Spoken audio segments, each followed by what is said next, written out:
क्या आपने कभी सोचा है कि आखिर क्यों हमारे पूर्वज पंचक के नाम से सावधान हो जाते थे? क्यों पंचांग देखने वाले विद्वान इन 5 दिनों का विशेष उल्लेख करते हैं? और सबसे बड़ा सवाल, क्या पंचक में मृत्यु होने पर सचमुच कोई अनिष्ट होता है या यह केवल एक भ्रम है? आज हम खोलेंगे पंचक के उन रहस्य का पर्दा जिसे 99% लोग आज भी नहीं जानते। लेकिन अंत तक बने रहिएगा, क्योंकि पंचक से जुड़ी एक ऐसी सच्चाई सामने आएगी जो आपकी सोच बदल देगी। पंचक का असली रहस्य क्या है?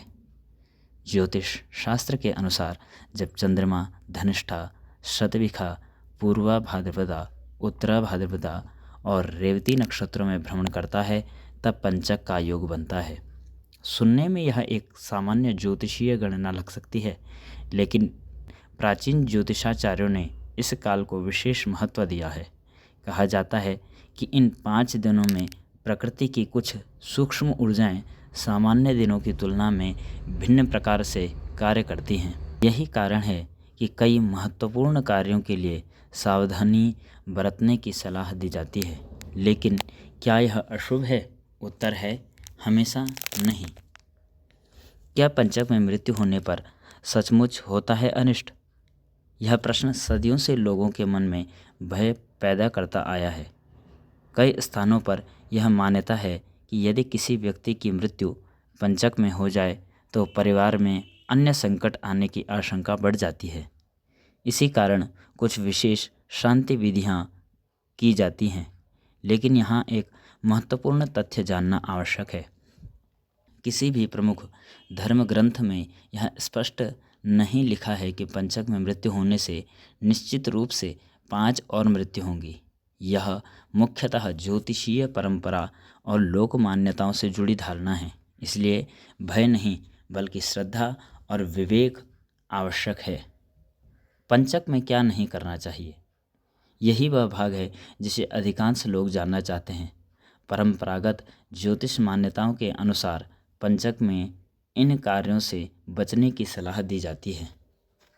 घर की छत का निर्माण शुरू करना, लकड़ी, ईंधन या भारी निर्माण सामग्री का संग्रह करना, नई चारपाई या पलंग बनवाना, बिना अत्यंत आवश्यकता के दक्षिण दिशा की लंबी यात्रा करना, अनावश्यक विवाद, क्रोध और जोखिम भरे निर्णय लेना, बिना मुहूर्त विचार के बड़े मांगलिक कार्य आरंभ करना।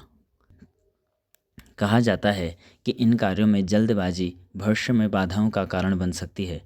लेकिन पंचक में क्या करना चाहिए, यहीं से पंचक का सकारात्मक पक्ष शुरू होता है। बहुत कम लोग जानते हैं कि पंचक साधना और ईश्वर आराधना के लिए अत्यंत प्रभावशाली समय माना गया है।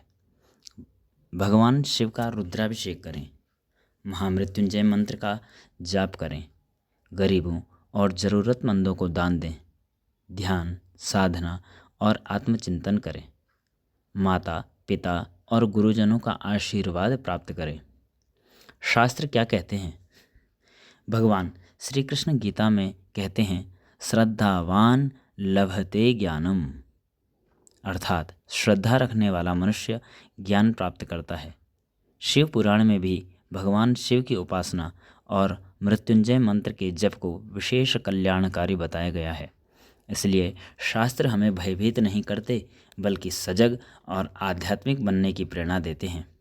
सबसे बड़ा रहस्य, पंचक का सबसे बड़ा रहस्य यह नहीं कि इसमें क्या अशुभ है, बल्कि यह है कि इन 5 दिनों में मनुष्य अपने कर्म, विचार और आध्यात्मिक साधना को कितना शुद्ध कर सकता है। जो व्यक्ति भय में जीता है उसे हर समय अशुभ दिखाई देता है, लेकिन जो व्यक्ति श्रद्धा और ज्ञान के साथ चलता है उसके लिए पंचक भी ईश्वर के निकट जाने का एक अवसर बन जाता है। तो अब फैसला आपके हाथ में है। पंचक को अंधविश्वास मानेंगे या ज्योतिष का गहरा विज्ञान? क्या पंचक सचमुच अनिष्ट लाता है या यह केवल हमें सावधान रहने का संदेश देता है? अपनी राय कमेंट में ज़रूर लिखें, और यदि आपको यह वीडियो पसंद आई हो तो हमारे चैनल को लाइक, सब्सक्राइब और शेयर करना ना भूलें।